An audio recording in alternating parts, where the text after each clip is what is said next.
The Balto-Slavic language group traditionally comprises the Baltic and Slavic languages, belonging to the Indo-European family of languages. Baltic and Slavic languages share several linguistic traits not found in any other Indo-European branch, which points to a period of common development. Most Indo-Europeanists classify Baltic and Slavic languages into a single branch, even though some details of the nature of the relationship remain in dispute in some circles, usually due to political controversies. Some linguists, however, have recently suggested that Balto-Slavic should be split into three equidistant nodes: Eastern Baltic, Western Baltic and Slavic. A Proto-Balto-Slavic language is reconstructible by the comparative method, descending from Proto-Indo-European by means of well-defined sound laws, and out of which modern Slavic and Baltic languages descended. One particularly innovative dialect separated from the Balto-Slavic dialect continuum and became ancestral to the Proto-Slavic language, from which all Slavic languages descended. Historical dispute. The nature of the relationship of the Balto-Slavic languages has been the subject of much discussion from the very beginning of historical Indo-European linguistics as a scientific discipline. A few are more intent on explaining the similarities between the two groups not in terms of a genetic relationship, but by language contact and dialectal closeness in the Proto-Indo-European period. Baltic and Slavic share many close phonological, lexical, morphosyntactic and accentological similarities. The notable early Indo-Europeanist August Schleicher proposed a simple solution. From Proto-Indo-European descended Proto-Balto-Slavic, out of which Proto-Baltic and Proto-Slavic emerged. The Latvian linguist Jānis Enzelins thought, however, that any similarities among Baltic and Slavic languages resulted from intensive language contact, i.e., that they were genetically not more closely related and that there was no common Proto-Balto-Slavic language. Antoine Millet, the distinguished French Indo-Europeanist, in reaction to a second simplified theory of Schleicher's, propounded a view according to which all similarities of Baltic and Slavic occurred accidentally, by independent parallel development, and that there was no Proto-Balto-Slavic language. In turn, the Polish linguist Rozwadowski suggests that the similarities among Baltic and Slavic languages are a result of not only genetic relationship, but also of later language contact. Thomas Olander corroborates the claim of genetic relationship in his research in the field of comparative Balto-Slavic accentology, even though some linguists still reject a genetic relationship. Most scholars accept that Baltic and Slavic languages experienced a period of common development. Beeks, for example, states expressly that Baltic and Slavic languages were originally one language and so form one group. Gray and Atkinson's application of language tree divergence analysis supports a genetic relationship between the Baltic and Slavic languages,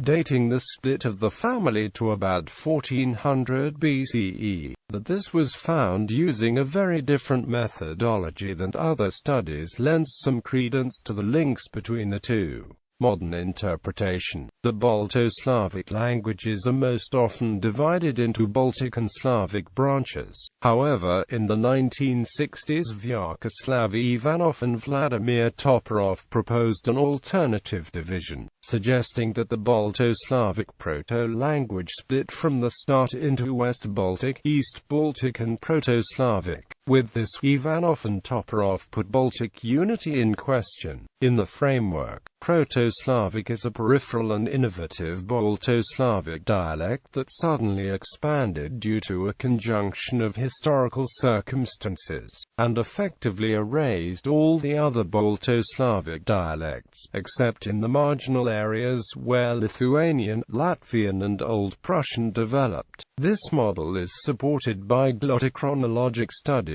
by V.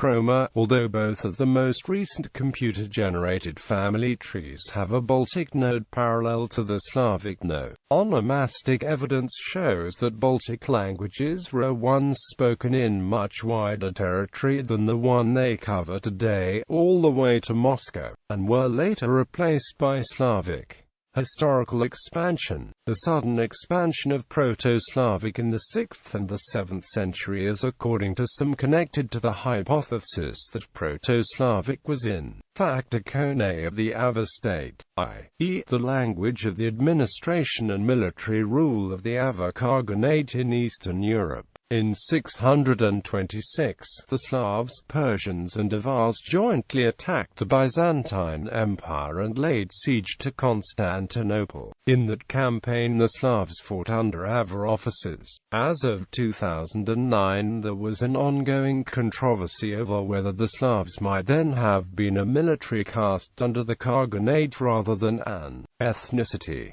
The language, at first possibly only one local speech, once Koneized, became a lingua franca of the Ava state. This might explain how Proto-Slavic spread to the Balkans and the areas of the Danube basin, and would also explain why the Avars were assimilated so fast, leaving practically no linguistic traces, and that Proto-Slavic was so unusually uniform. However, such a theory fails to explain how Slavic spread to Eastern Europe, an area that had no historical links with the Ava Khanate. That sudden expansion of Proto-Slavic erased most of the idioms of the Balto-Slavic dialect continuum, which left us today with only two branches, Baltic and Slavic. This secession of the Balto-Slavic dialect ancestral to Proto-Slavic is estimated on archaeological and glottochronological criteria to have occurred sometime in the period 1500 to 1000 BCE. Shared features of the Balto-Slavic languages. The degree of relationship of the Baltic and Slavic languages is indicated by a series of common innovations not shared with other Indo-European languages, and by the relative chronology of these innovations which can be established. The Baltic and Slavic languages also share some inherited words. These are either not found at all in other Indo-European languages or are inherited from Proto-Indo-European but have undergone identical changes in meaning when compared to other Indo-European languages. This indicates that the Baltic and Slavic languages share a period of common development. The Proto-Balto-Slavic language. Common sound changes. Winter's law, lengthening of vowels before Proto-Indo-European unaspirated voiced consonants. Pi voiced aspirated consonants merge into the voiced consonants. This also occurred in several other Indo-European branches, but as Winter's law was sensitive to the difference between the two types of consonants, the merge must have happened after it, and so is a specific Balto-Slavic innovation. Hertz's law, retraction of the pi accent to the preceding syllable. If that syllable ended in a laryngeal, a high vowel is inserted before bisyllabic sonorants.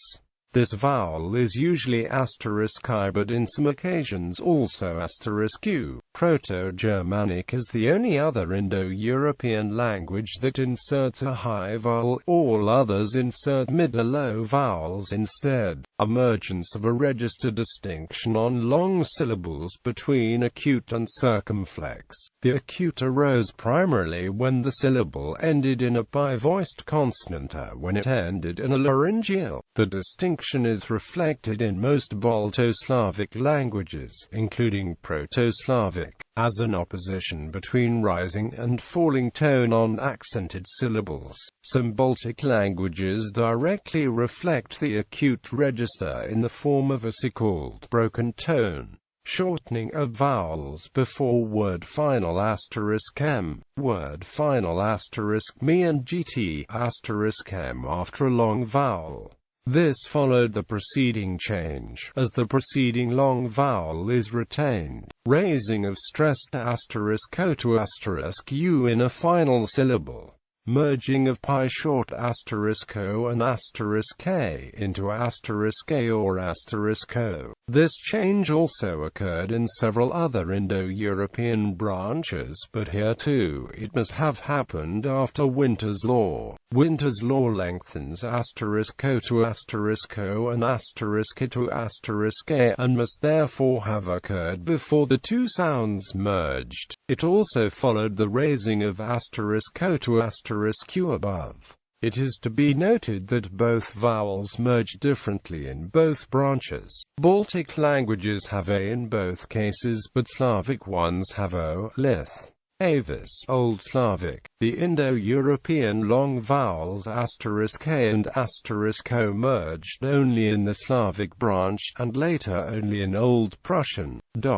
Common Balto-Slavic innovations include several other changes, which are also shared by several other Indo-European branches. These are therefore not direct evidence for the existence of a common Balto-Slavic family, but they corroborate it. Satomization. The pi palatal vowel consonants *k, *g become palatal sibilants *s, *z, while the bilabial vowel consonants *k, *g, lose their labialization and merge with the plain velar *k, *g. The palatal sibilants later become plain sibilants *s, *z in all Balto-Slavic languages except Lithuanian. Rookie sound law. *s becomes *s when preceded by *r, *q, *k or *i. In Slavic, this *s later becomes *x when followed by a back vowel. Common grammatical innovations: replacement of the original pi genitive singular ending of thematic nouns, which is reconstructed as *cosio, with the ablative ending *ad. Old Prussian, however, has another ending, perhaps stemming from the original pi genitive: dios, gods, tavus, fathers. Use of the ending * and of the instrumental singular in a stem nouns and adjectives. This contrasts with Sanskrit archaic Vedic a. Lithuanian ranka is ambiguous and could have originated from either ending, but the correspondence with East Lithuanian runku and Latvian ruoku point to Balto-Slavic *an. Use of the ending * miss in the instrumental plural e.g. Lithuanian sunumas, Old Church Slavonic sinmi, with sons. This ending is also found in Germanic, while the other Indo-European languages have an ending with b, as in Sanskrit bhis. Creation of a distinction between definite and indefinite adjectives. The definite forms were formed by attaching the corresponding form of the relative demonstrative pronoun * just to the end of the adjective. For example, Lithuanian geresis, the good, as opposed to geris, good. Old Church Slavonic dobrj, the good, as opposed to dobr, good. These forms in Lithuanian, however, seem to have developed after the split, since in older Lithuanian literature they had not yet merged. In Lithuanian, the pronoun merged with the adjective having a modern pronominal inflection. In Slavic, the pronoun merged with an adjective having an ancient nominal inflection. Usage of the genitive case for the direct object of a negative verb. For example, Russian, lith. Negos neskaiki, I haven't read the book. Shared vocabulary. Some examples of words shared among most or all Balto-Slavic languages. *Eli acute type artilia. Lithuanian liepa, Old Prussian liepa, Latvian liepa, Latgalian liepa, Common Slavic *liepa. Ranka, han. Lithuanian ranka, Old Prussian rankan, Latvian roka, Latgalian ruka, Common Slavic *kar.